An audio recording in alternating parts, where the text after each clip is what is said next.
The sound comes through the bedroom window before sunrise. It is not loud. It is not clean. It is a thin, cracking crow. The kind you would expect from a young cockerel still figuring out his voice. You step into the yard half awake, half confused, because you do not have a rooster. You have not had one for months. The flock is 6 hens, all of them grown, all of them quiet most mornings. And there she is, your oldest Buff Orpington, standing on the top fence rail, neck stretched up, eyes half closed, trying again. Most keepers, the first time they see this, do one of two things.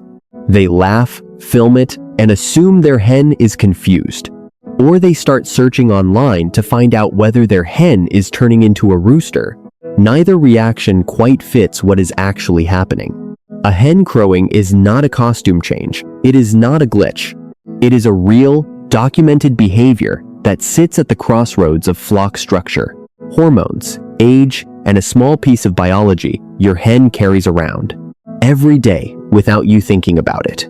By the end of this, you will understand what may be driving it, what is worth watching, and what is almost certainly not an emergency. First, and this is the part most keepers have not fully heard, yes, hens can crow. It is uncommon. It is not the daily rooster call you might expect, but it shows up across breeds, across regions, and across flocks of every size. Experienced backyard chicken keepers often notice that the hens most likely to do it are older birds, dominant birds, or birds in a flock that has lost its rooster.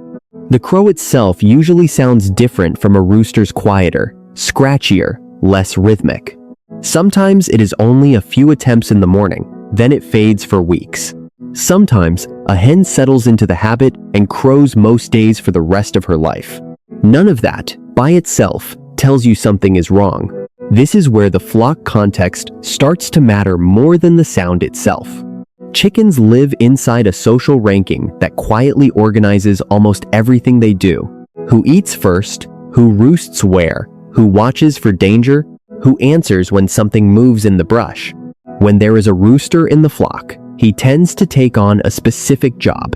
He calls alarms, he calls the hens to food, he announces the morning. He keeps tabs on the run. He has a vocal role inside the flock, not just a biological one.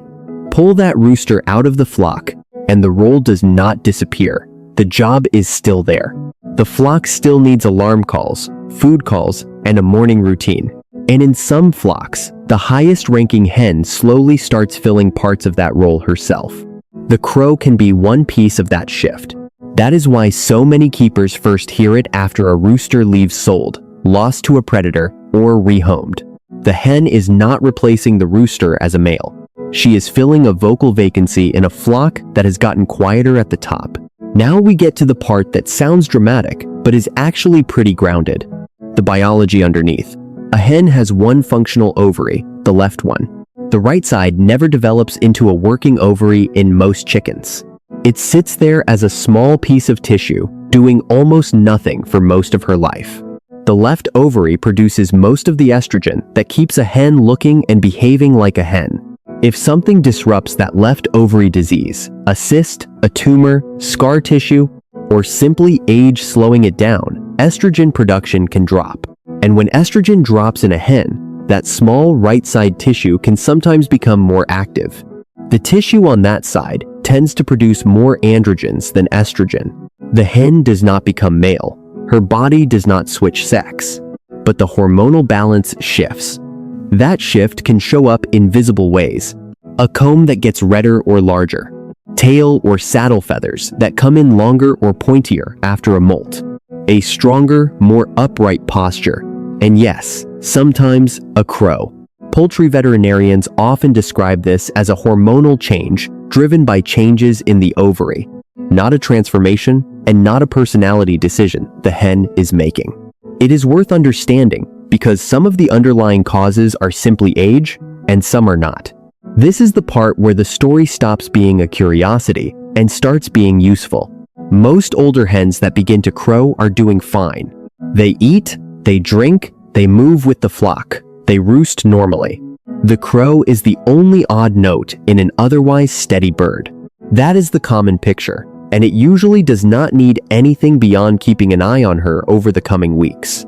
But there are situations worth paying closer attention to. If the crowing shows up in a hen who has also stopped laying for a long stretch and looks different, a swollen lower belly, a waddling gait, weight loss despite eating, labored breathing, fluid that makes her abdomen feel firm or full, or a sudden drop in energy, that is a different conversation. Some of the conditions that cause a hen's ovary to stop working can also cause internal problems that a keeper cannot diagnose from the outside. Poultry veterinarians commonly warn that older laying hens are vulnerable to reproductive conditions that quietly develop for months before they become obvious. This is worth taking seriously.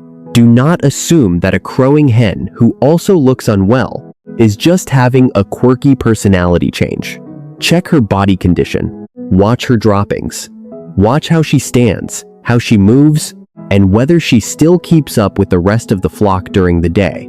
If anything looks off, contact a poultry veterinarian or your local extension office. A YouTube video cannot diagnose a sick bird. This is where it helps to slow down and separate the dramatic story from the real one. A hen with a hormonal shift is still a hen. She does not grow new reproductive organs. She does not become fertile as a male. She does not suddenly father chicks. What changes is the balance of hormones her body is producing.